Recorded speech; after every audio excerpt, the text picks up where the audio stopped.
feature match area for round 8 of Grand Prix Vancouver.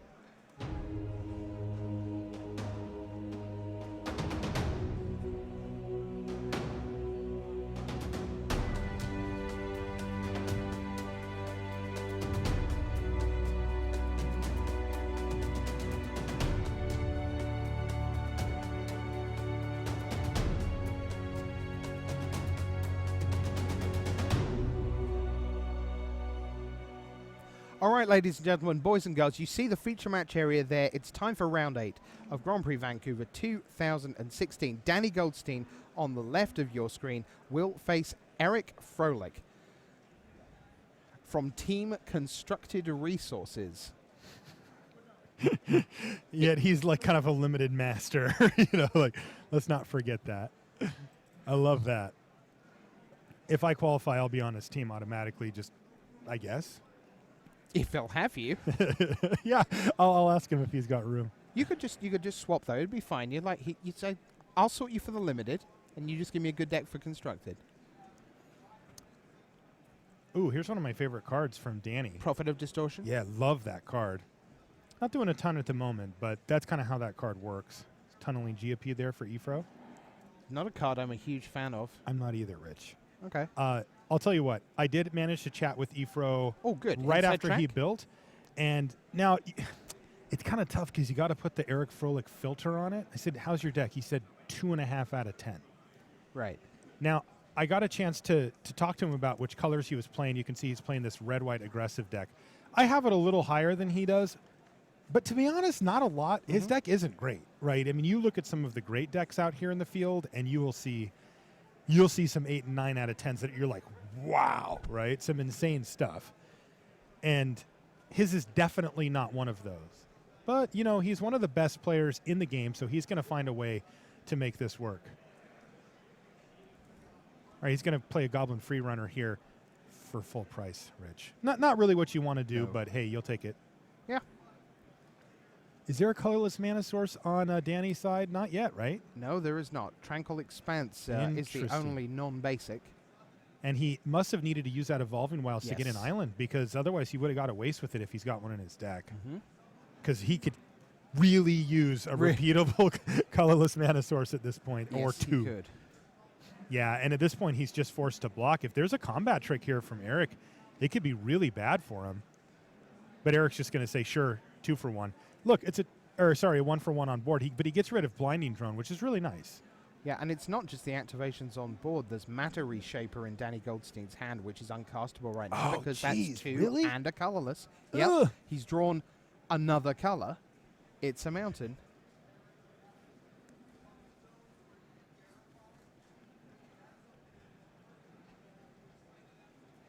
Akum Flameseeker. Here's a trigger from the Geopede.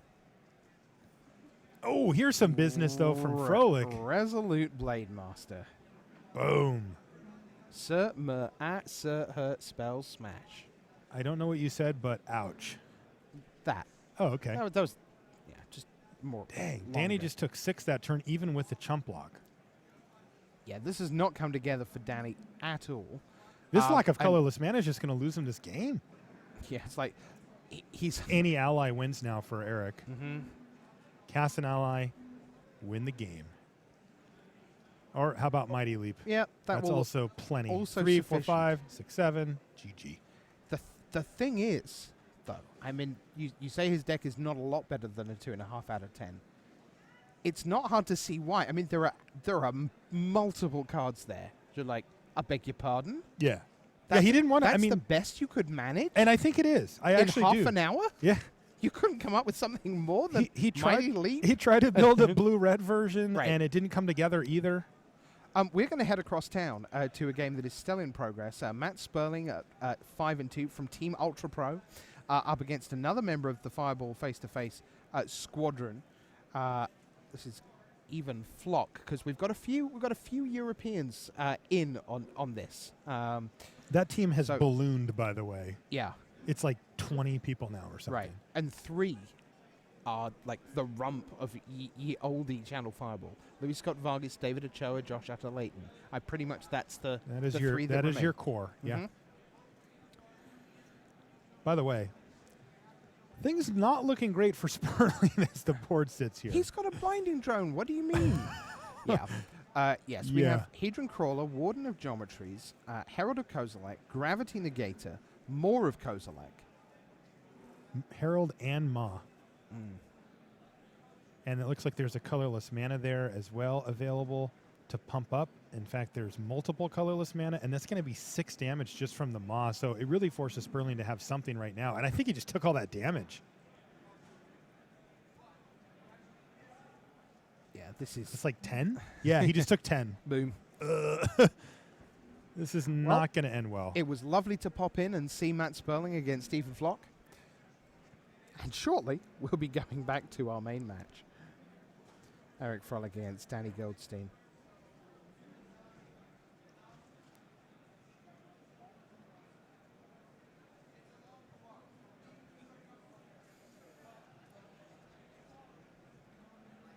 Oh, Sperling's fighting. Reflector Mage. Does that actually get him out of this? It's going to bounce Gravity Negator. Because you kind of have to, because otherwise Gravity Negator gives flying to Kozilek. And so now he's slated still to take 2 damage this turn. Minimum. And if Floch can come up with any way to get some creatures out of the way, he could really put Sperling on the ropes. He does not have such a thing. He has Incubator Drone, an Island, and then his the Negator. Can't cast a Negator. That's not castable this turn because of the Reflector Mage. But he'll just get in for 2 here.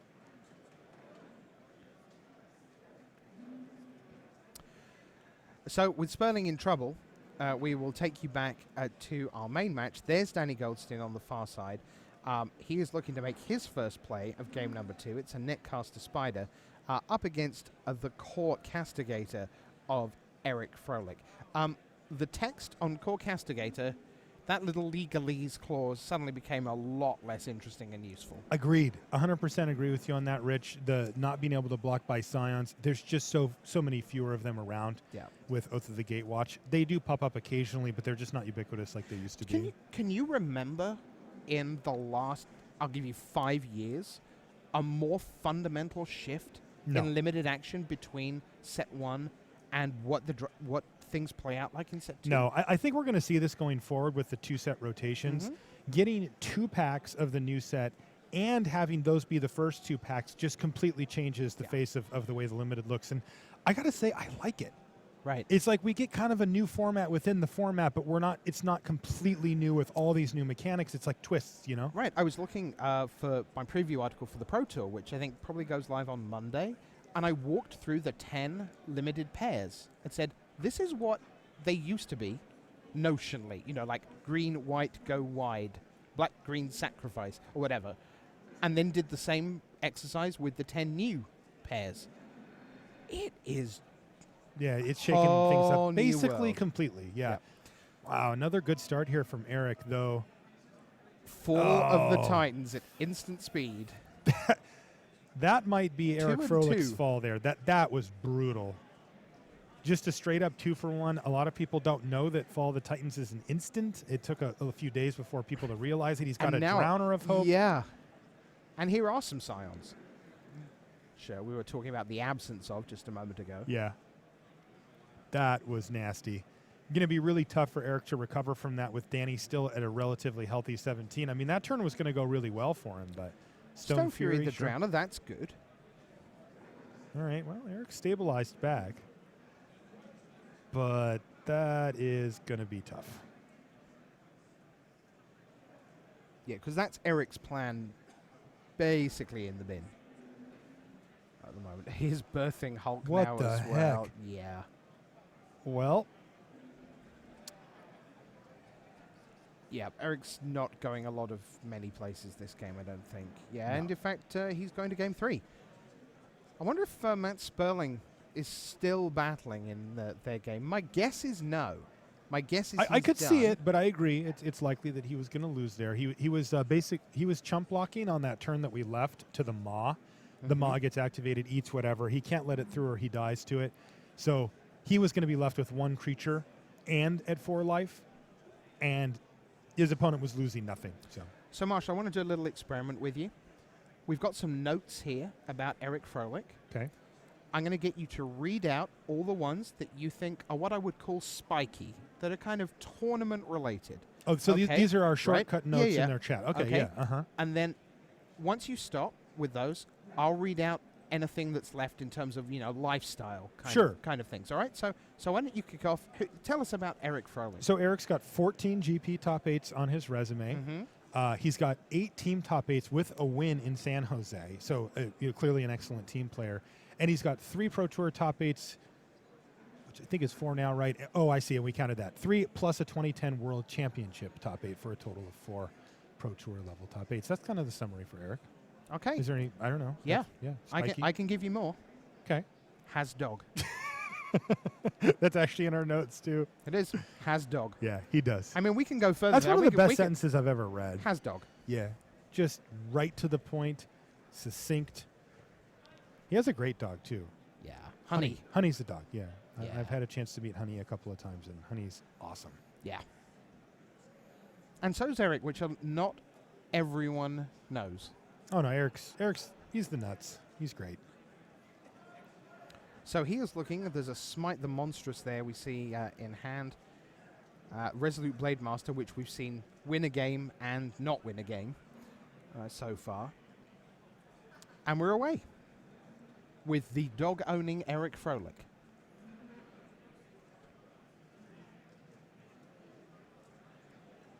Zada's Commander. Good start. Commando. Commando. Sorry, just to be clear. Commando. Yeah. Commando. You might want to do that. You That want to do sounds Commando. cooler. Zada's Yeah. Commando. Thank you. That sounds way cooler. Oh, God. Frolich's going Commando. Oh, no. No. No. Lantern That is Scout. not where we were going with that. Okay, I don't know what you mean. Oh, Lantern Scout. Yep, that's what I said was Jeez, there. this is a perfect start for This is a great Eric. open. So good. So what does Danny do about this? There's wastes. So he would have really wanted to go and fetch that in game 1. Indeed. That Yeah, I think he thing felt also- like he needed yep. the island more. Matter Reshaper. Big Comes turn down. for Eric. He wants to try to keep the beats flowing. But he also wants to keep the creatures around for the turn 5 Resolute Blade Master. Exactly. That's an interesting little thing there. I mean, he has an attack with the commando here. That part's easy. Danny's just going to take the 2 damage. He I knows think that his Reshaper's holding off. I think First Strike may be my favorite evergreen. Oh, yeah? Keyword in Yeah, Magic. you know, just think I could First see Strike's that. beautiful. The type of decks that you really like do. to play in Limited, I can see that for sure. Right, yeah. Way Yeah. way to punch through when the numbers say you can't. Yeah. And even good on defense in a lot of scenarios. Yep. I like it, yeah. Big- I'm in. big First fan of strike, First Strike. thumbs up. Good job, R&D. Yep. Or Richard Garfield, Yeah, maybe. Rich Garfield. Pilgrim's Eye is up next for Danny Goldstein. You know, he's got a lot of ways to get those wastes out of his deck if, you know, Mhm. if he needs to find them. In this case, he's just going to get 6-color his special. other color. That's what he's doing. Is he on all? Well, I mean, just look. He's got. I haven't seen black. That's the only one that I think Okay. is missing. But no, you're right. Because remember, he played the Prophet in game 1 too. So Right. that's 4 colors that, And that there's we've Tranquil seen. Plus Expanse sitting there, the green. 5th, you know, Okay. fake color or whatever. Uh huh. Huh. What did he play here? Just the Pilgrim's Eye land go? Yep. All right. Speaking of land, there's another one off the top for Froehlich. But I do think he's got the Blade Master that you mentioned Yes. before. Yep. And that gets some work done here. No doubt about it. Boom. Trigger on the stack. No outnumber. Rumble. So the commando has first double strike now, right? Judge. You'll confuse the people at home, Marshall. Stop it. All right, fine. It just has double strike. And Erica's going to mow down the team here. There's 5 life there, and then he gets to gain another 5. Mana Reshaper. Let's see what Danny hits off of that. So, 2 very powerful allies are And left he in hit an play. island. All right, well, all the colors are here except for black. Yeah. He does have 5, I'm going to put it in air quotes, colors already. Mm-hmm. This is something else. Yeah, he's not playing black. That is the only color he's not playing. He's Okay. got the old 7-2-2-1 mana. Ah, lovely. Yeah, Danny at 7-0 has ran very well with his mana, though to be fair to him, we have seen some decent mana fixing out of him as well with Yeah. the Evolving Wilds and the Pilgrim's Eye. Mm-hmm. But like I see his list, he's running Omnath Locus of Rage in this deck. But not greedy at all. Not at all. Not even the bit. Now, he's got a Lone Holdout Lava. Settlement, a Crumbling Vestige, a Tranquil Expanse as well. See, look, there's more. Uh-oh. Lone Is he Lava. building up for it? Lone Lone Lava Lava going- as well. And he's right. going to go get it? Go get the mountain. Whoa, that means he might actually have He that has card in double his green, hand. double red. He's going to Fall of the Forget Titans. about it. Fall of the Titans as the Surge. Yeah, I don't think Eric can beat that.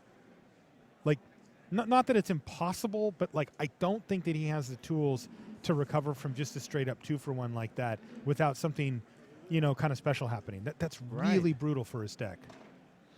So the rebuild comes in the form of 2 allies. Allied reinforcements. You know what's funny? Eric's got one too. A Fall of the Titans. Oh, That's now one way to get it back. That's an answer. Send it right back at you. Especially if Danny's, out of relative gas here. Right, and it's going to take him some time to. 32 life. I mean, this was a fine turn for him, but he didn't. He didn't just play like Drowner of Hope Go or something, really scary. No, not at all. But he is, significantly ahead here. Right, but the thing is, the longer the game goes while there's nothing much going on Goldstein's side of the board, Eric can, even if he's drawing just mana, can be building towards a potential game end. And he did it right back at you. Titans down, That and he gets to attack for a couple of points of damage. Very nice. Wow. now So look, right back at you, Danny. all right, but okay, I'm puzzled there. I'm Sure. legitimately puzzled. What's it's up? getting late in the day. Yeah. And so, Oh no, there's Omnath oh my, okay, and a land. I'll come to you at the end of the match. All right. I want to talk to you about Fall of the Titans. Oh my goodness. What a swingy game. Nom nom nom nom. Yeah. I mean, that could be enough to just finish off Eric here. Ooh, he's got Smite. Smite immediately. Yes. Elemental down, which is going to do 3 damage. So the he takes out Eric's creature there with the trigger. Flameseeker probably would have been pretty good at this stage of the game, too. It's a little bit annoying that creature died for Eric just because, lands off the top can really help.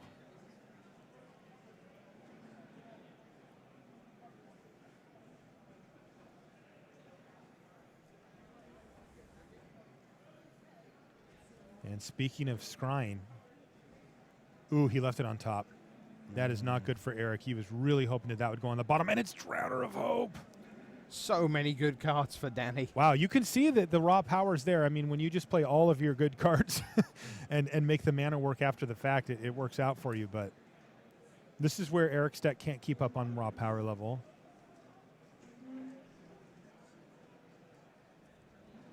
Danny's at 8.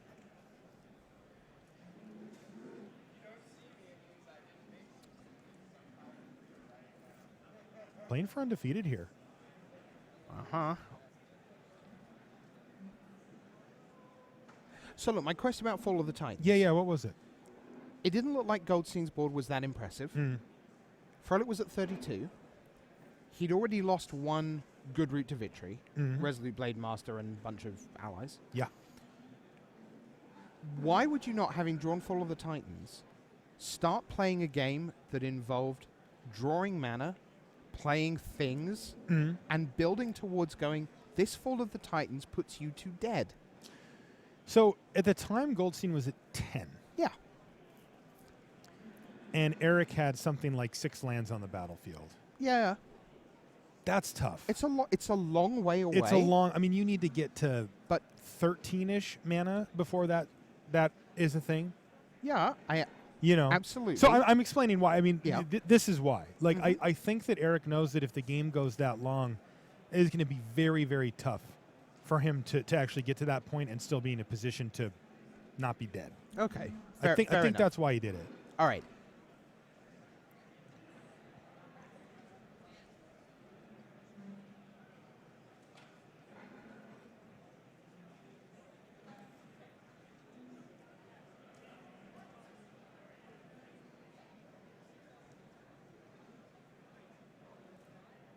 Scry.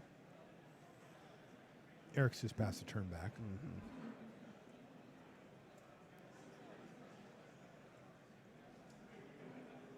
Yeah, I guess I didn't particularly see the window of hitting for 4 as a result as enough of an upswing for a card that is so, well, the word I have in mind is magnificent, as Fall of the Titans. Sure. No, I can see what you're saying. You know, so. No. You have a point. I mean, I think that is a reasonable thing to consider. And it's fine for it to be a wrong point. You know, I'm Totally. not upset that I'm wrong. I don't look. If I'm wrong. The way I view it is like, I try to not put these type of decisions into just straight up buckets of that's wrong, this is right. Sure, one is going to give you a higher win percentage, and that makes it the right decision. Right. But by how much?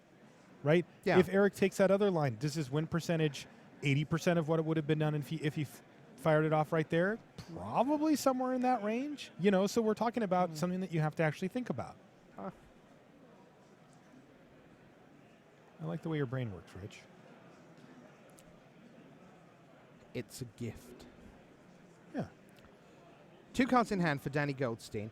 Incidentally, for those of you wondering, wanting to know more about this really pretty traumatic story of his friend Van and the car crash, you should absolutely check out Melissa DeTora's text piece on magicthegathering.com. Strength, determination, and love of magic. You should check that out. I recommend. I can't wait to read that. I recommend basically as soon as we're done here with round 7, you know, have us on in the background between the rounds. Go and check out Melissa's article. You're gonna, yeah. What do they call it? A touch of the feels? Isn't it? I don't something say like that, that, but yes. People have been known to say such things. For those of you in the chat, I just put it in, and that's going to do it. It is. So Danny Goldstein has got the job done. He advances to 8-0.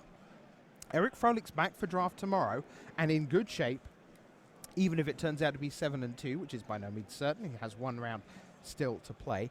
Let's see what else is going on around the feature match area. What else we might have in store for you. Well, we have even Floch down at 6, up against Matt Sperling, up at 20, but down a game. And Sperling is currently knee-deep in his turn. He has a Step Glider, Deathless Behemoth, to Juru Pathward, and that's 5-4 Vigilance Trample. Isolation Zone is just coming down. Good God, look at this board state, Rich. Yeah, and that's the Valakut Predator. That's Valakut Predator that got Isolation Zoned.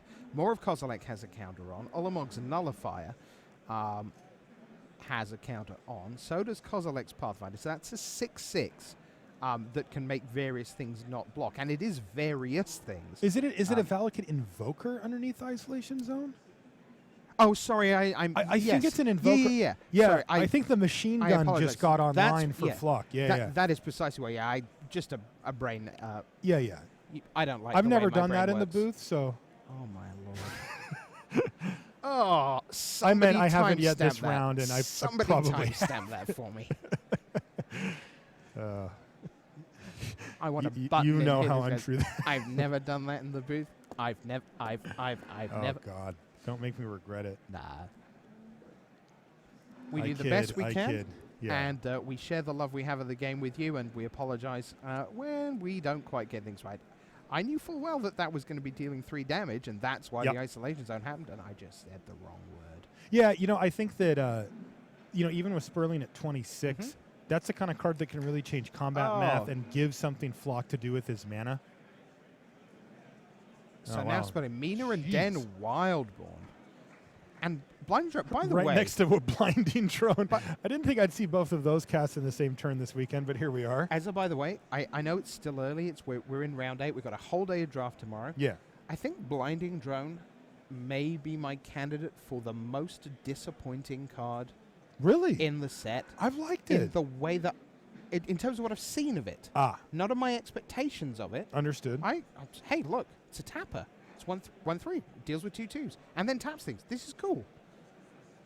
I haven't really seen it be very good. And I wonder whether, you said it a moment ago, it's a very grindy format. It's a very stally format. Yeah, look at the board. And maybe the tapping of one thing is just not that big a deal Could a be. lot of the time. It could I be. don't know. But it's certainly something I want to keep an eye on as the weekend progresses and as we head towards the Pro Tour.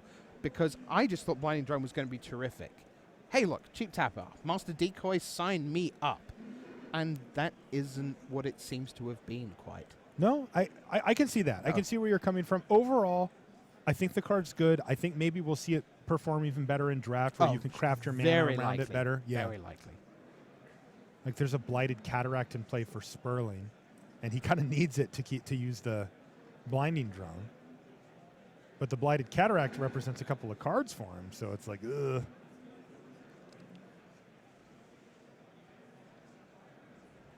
I mean, Floch has so many colorless mana sources. It's a good job that the Kozilek's Pathfinder can't really go aggressive, because if Floch was even vaguely ahead, it'd be like, hey, I'm just going to make your 5 things not block this. He might start finding a line with that.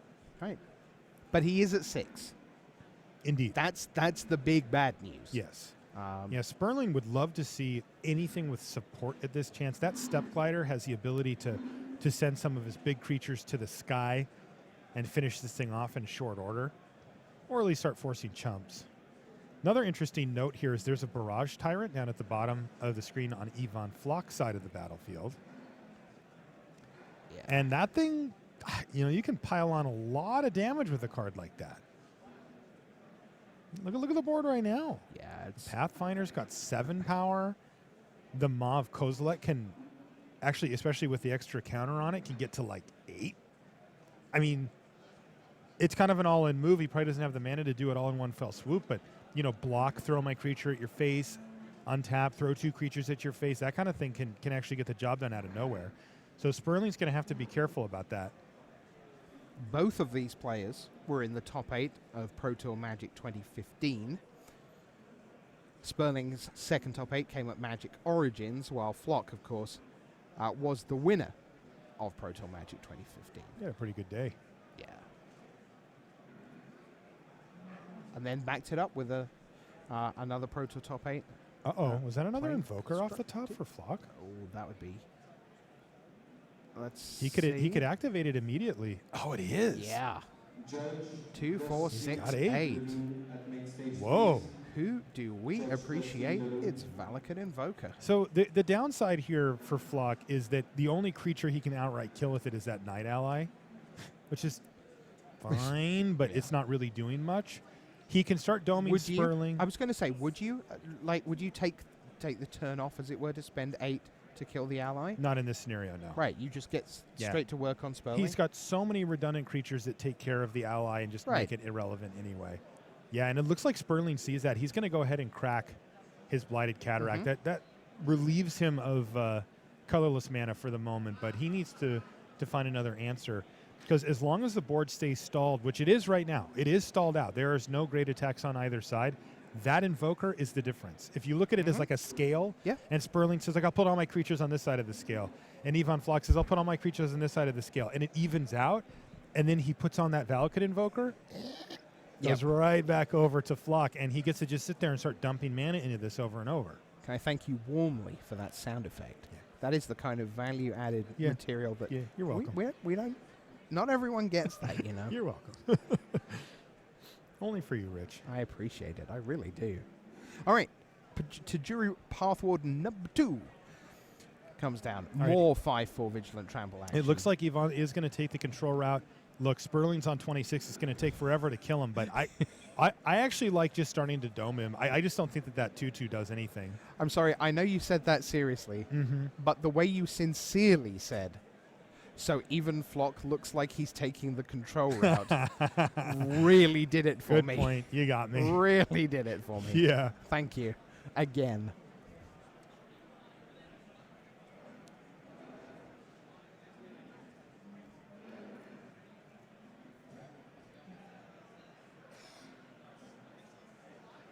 For those of you kind of new to Magic, Matt Sperling being at 26 when you begin with 20, and even Floch being at 6 when you begin with 20, is not the most important thing that is on your screen right now in terms of who's winning this game. Not even close. Not even Floch. All right, there's another Korea couple of Griffin. life for Sperling.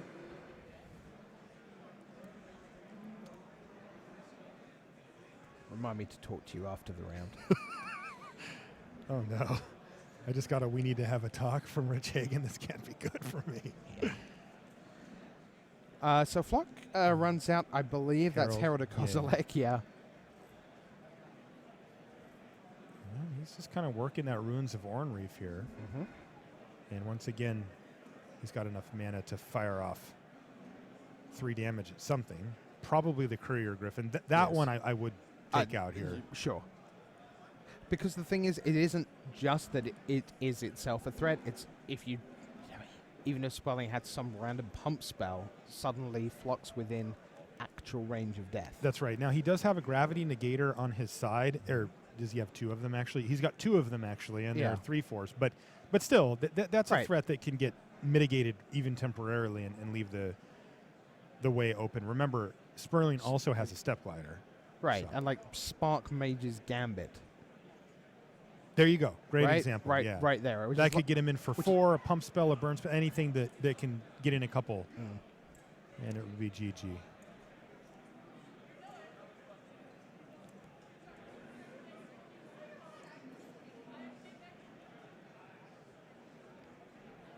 '28 plays 6. Floch still with just the 8 spare mana.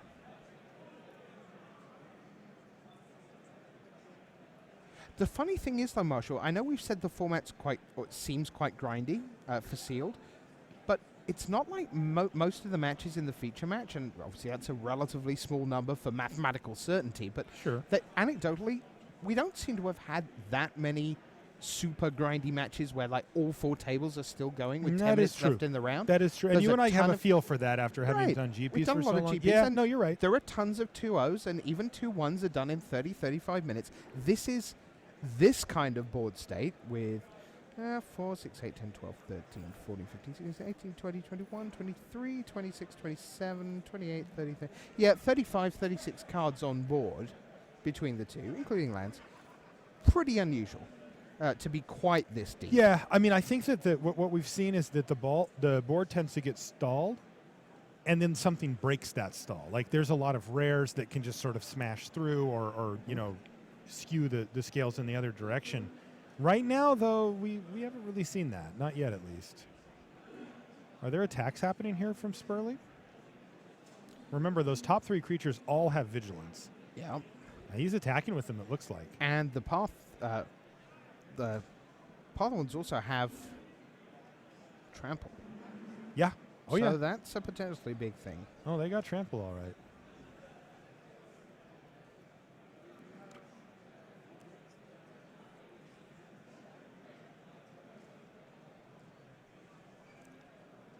All right, so now it's back on Floch here, who has to try to figure out blocks. This is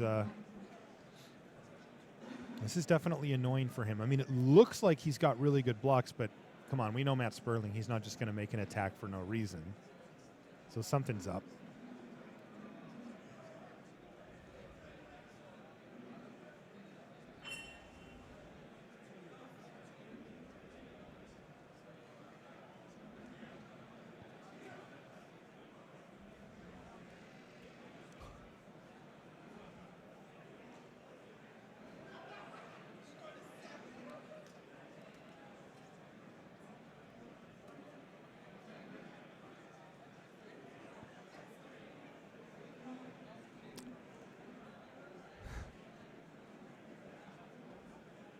What a mess. Yeah. Okay, that was good. Let's just call it. All right, Rashad, what else you got? No, it's fine. Don't touch a thing. Shada's going to send us away. Yeah.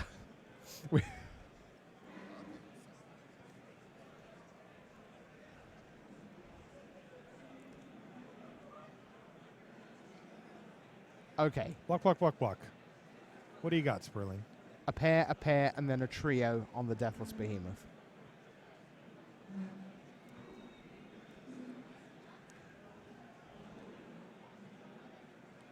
He is risking these gravity negators, which are holding back at least one of the flyers currently.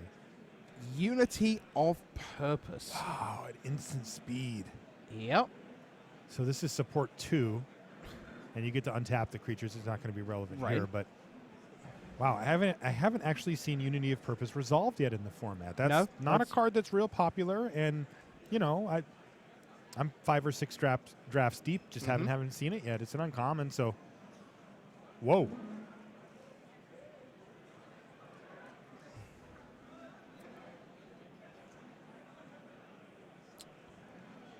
Oh boy.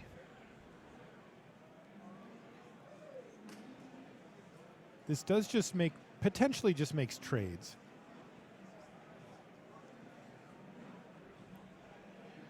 But every time Sperling trades, that brings him closer to a point where Barrage Tyrant is not as relevant to the game. Oh, I see what's going on. So Floch's actually just not going to activate his Mav Kozilek because he doesn't want to take trample damage, and he'll probably just finish off that Path Warden with his Invoker. Because it'll have 2 damage on it. Oh. Or it'll only have... it had 3 damage in it. It had a counter on it, right? All right, so finish that off. All right. Yeah. You know, I got to say, Floch, I don't know if he's super bummed about this. Shatterskull Recruit off the top. I don't know. That didn't seem that bad for him to me. Like, it looks like he's ahead on board. I mean, there's that here's land down there for Sperling. But here's the thing. What's up? Look at the life totals. Okay, yeah. Whoa. Yeah, Right. How many cards are left in Floch's library? Oh, that's a good question. 10-ish? I think we should find that out. I would guess 10-ish.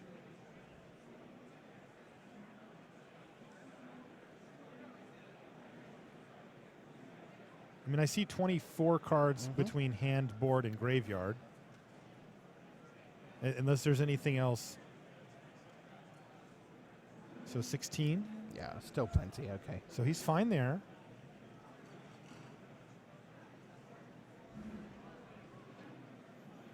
Sure. Recruit it up.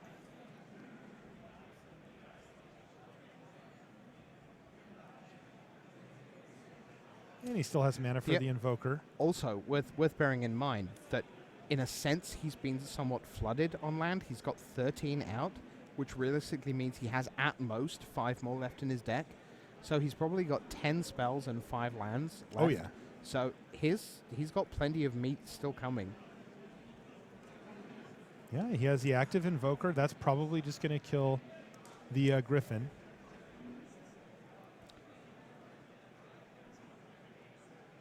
Reminder that we would love you to join us for Pro Tour Oath of the Gatewatch, February 5 through 7. We're going to begin at 6 a.m. Pacific time. Ooh, that doesn't sound good. I don't want to be up at 6 a.m. Oh, it's all right. I'm Eastern. 9 a.m. There we go. Thank you. It'll feel like 6 a.m. to me. What? Wow. I live in Pacific time zone, man. I know. On 1 p.m. UTC. 3 great days of all the best players in around the world. The players who are in Mexico City, in Nagoya, here in Vancouver. They're all going to be with us heading towards Pro Tour Oath of the Gatewatch. Wow, this is interesting play here. So Sperling used his Step Glider to get that forest up in the sky. And now it's a tough decision here because Floch, he can block like this and then shoot down the glider, which really does solve a big problem, but it puts him at 2 life. So he would die to some combat tricks there. But this could work out really well for Floch, because if he goes shoot your glider, that means that the 4/4 stays on the ground now, and he can still shoot the Griffin, and he keeps his gravity negator through this transaction. So even though he's dropped down to 2 life, remember he was at 6, we're working on getting the life bar back up there. He's in a good spot now. You see him just playing his lands too, because he needs 2 more before he can just double activate. Oh, that's, as double activations go, that's just wrong. He's only got 7 tap there. There's 8. Yeah, he just needs 2 more lands. to start throwing 6 damage around. And I'll tell you what, this game will not last long once he gets to that point. Even with Sperling at 46, and yes, he's at 46 life right now, that will precipitously fall, and this game will end pretty quickly in Floch's favor. I mean, if you're going to flood out, and wow, he actually got there too, because he can play a land and the Hedron Crawler, and next turn get double activations going. Hey, my Valakut Invokers, it's an 8-turn clock. I wonder if he can attack at some point here, like maybe send the Shatter Scroll recruit in there. He could trade it off for one of the creatures. It's perhaps a little impatient, but he's got, he does want to start limiting the draw steps that Sperling's going to get here. Now that Floch has fully seized control of this game, Saddleback Legak there for Sperling. So, without cheating and looking at the deck list that we have in front of us. Yeah. Floch's at 2, and if you just look color-wise, Sperling is what we would call Bant. Bant, Blue, green, Bant. white. Yeah. But there's a wandering fumarole up there that's been there since approximately the dawn of time. Can you imagine, like, reality hemorrhage off the top and 2 damage to the face? I could imagine it. I mean, I could. If you're Floch, you've got to be aware that Sperling, for all he is Bant, has red mana. And why does he have red mana? I mean, I would assume the Fall answer of the is for Minion Titans Den, or something. right? Yeah, maybe but in the Minion Den. I don't know. But that's interesting. So you have. I mean, Fall of the Titans also wins the game. Of course. So you have to feel that Floch is within reach of being dead, despite on the face of it, the 3 colors that Sperling actually is not really interacting in that way. And that's the incentive that Floch has, because right now Sperling's getting 4 or 5 draw steps anyway. All right, Minion Den's going to pick up a counter here. And pile in. Yes, and that's going to prompt a bunch of blocks for Floch, because Floch activated his Invoker twice last turn to kill the 5/5 land to make sure that his Shatter Skull recruit could get in. And now he's going to have to throw a bunch of stuff in front of Minion Den here. Last couple of rounds, we've been really lucky. We've seen some great Magic. Had a tremendous match with Shuhei Nakamura in the previous round. It was just great to watch against Luis Salvato. Well, it looks like he's going to pile everything on top, and that's going to do it. Sperling just says, I can't do anything about this. Yeah. And what that tells us, interestingly, right, is that he didn't have an out left in his deck. That's what that tells us. That Sperling knows his deck, he knows the list, and he knows that there's nothing left in his deck that can actually get the job done there, so he's going to scoop him up. Absolutely. Wow. Ivan Floch just wrestling control there. Okay. Let's see where we are in the feature match area. We've had Eric Froehlich against Danny Goldstein. You've just seen Ivan Floch finish off Matt Sperling. But we have some more Magic to bring you. From round number 8, we are going to set our pulses racing and set the amps to 11 with Michael Bonde of Denmark up against John Stern. Lots of Canada rooting for John Stern, of course, on home turf. And the early game has not gone particularly well for John Stern, as he has to use an Expedite as a cycler, essentially, Pilgrim's Eye. But only Slaughter Drone early from Michael Bonde as well. Both these players at 7-0. Bonde's compatriot, Christopher Larson, who was also involved in that car crash, incidentally, were both 6-0. Bonde got to 7-0. Larson, not sure where he is right now. As we see Incubator Drone come down with Friend, as it does. Opposite Eldrazi Skyspawner and Friend, as it does.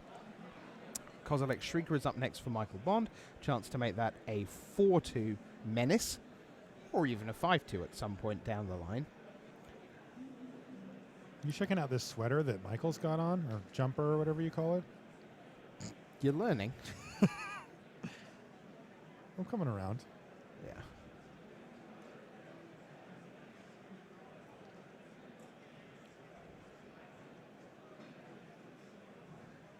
So Bonde with lands that did not come from the land station, I'm prepared to say. No, those are beautiful.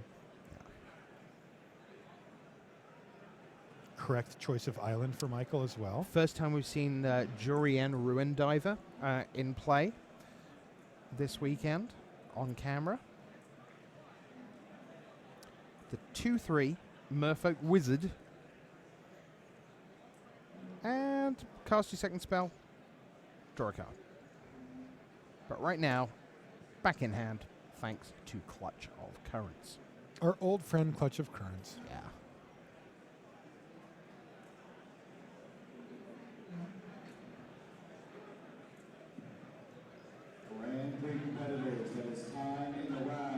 Maybe you can hear in the background the judges calling the end of round 8. So we're into extra turns in the real world, and we're whizzing through Turbo Land here in round 8. Ooh, here we go. Jorian, how about that? Again. He already drew a card off of it, too. Kozilek's Translator joins Zilliput Cutthroat for That's a Bond. nice one, by the way. Translator? The Translator, I I'm really thumbs like up the on cut. Translator. Yeah. I really love the interaction with Essence Depleter. The idea that not only does it negate the life, but it enables the whole Essence Depleter Your contract turn. to occur. There's something really pretty about that in an elegant game I design also way. find that beautiful. I think that's just a terrific team up. John's got a Thought Devourer here. He's just going to rumble with that and play a Pathfinder. John looks like he's well in hand here. Oblivion Strike does have something to say about it, though. A reminder that Brian David Marshall is just a few minutes away from joining us with updates with what should be the back end of day 1 in Mexico City and the beginnings of day 2 from Nagoya. We'll see what Chapman Sim and Corbin Hostler have rustled up on the GP hotline The for Hustler. what's going on. That's his nickname that he didn't approve of. Okay. Sweep away for the Translator. Smothering Abomination. Let's go to game 2. That one ended rather abruptly, but I'm assuming it went to Stern. He was significantly ahead in that game. Slaughter Drone. You like Slaughter Drone, Rich? Yes. You're a fan? I'm a fan, too. Uh, Saw a little Bears teardrop. with upside. Yeah. Warden of Geometries. Now, yeah, I'd like to read your Sifter of Skulls. Yeah, that one's a rare, so he's going to want to take a look. So whenever a non-token creature that you control dies besides that guy? Yes. Or is it even that guy? No, it is other. It is other. Okay, yeah, you get a Scion, right? I will check that. Confident as I am, I will read the card for myself once again. Yeah, you know, the set came out a week ago. Whenever another Yeah. non-token creature you control dies. You had it. Yeah. Yeah. Good. Always good to check. Don't Yeah, want to mislead the fans No, at home. I like the double check. Cards have been out all of a week. I know that Yeah. I had a bunch of listeners of the podcast I was chatting with in between rounds, and they said, you know, look, I felt pretty prepared, but building the sealed pool in a, you know, on a clock was pretty stressful. Just, you Right. know, like, what does this one do again? And, Yeah. you know, you're still kind of sorting out all the cards. Ruin Processor's nice. Michael's just kind of going over the top here. This looks like an old school deck. Look at this. Yeah. Remember Benthic Infiltrator? Yeah. Oh, I don't see many of those this weekend. We did briefly see a Deep Fathom Skulker from John Stern. We also briefly in the first game saw this Smothering Abomination from Michael Bond. I would like to completely disregard your Benthic Infiltrator. Yeah, that's happened a lot of times in this format. I suppose Yeah. some things never change. Give people what they want. Indeed.